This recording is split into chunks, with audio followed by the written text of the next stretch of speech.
Welcome to Kapil chits. This is Kapil chits advisor Dumparaju. ఈరోజు మనం మాట్లాడుతున్న టాపిక్ ఏంటంటే 10 lakh chits, 10 lakhs 50 months and 40 month chits గురించి మనం ఈరోజు డిస్కస్ చేసుకుందామండి. కమిషన్ బేస్డ్ చిట్స్ అండి. అంటే టోటల్గా మనకి ఏంటంటే 20,000ను మీరు 50 సార్లు కడితే మీకు ఏంటంటే 10 ల్యాక్స్ అవుతుందండి. ఓకేనా, 20,000ను మీరు 50 సార్లు పేమెంట్ చేస్తే మీకు 10 ల్యాక్స్ అవుతుంది. కాకపోతే ఇక్కడ కమిషన్ బేస్డ్ కాబట్టి టోటల్గా పేమెంట్ చేయాల్సిన అవసరం లేదు. First EMI and third EMI మాత్రమే మీరు 20,000 పేమెంట్ చేస్తే సరిపోతుంది.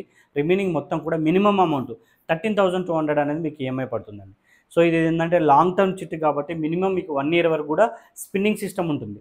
ఈ స్పిన్నింగ్ సిస్టమ్ ఏంటంటే మనకు ఇందులో 50 ల్యాక్స్లో మినిమం బిడ్ వచ్చేసి మనకు 6 ల్యాక్స్ అవుతుందండి. ఈ మినిమం 6 ల్యాక్స్ ఎవరికైతే కావాలో ఈ 50 నెంబర్లో వాళ్ళు మాత్రమే మనకు స్పిన్నింగ్లోకి రావడం జరుగుతుంది.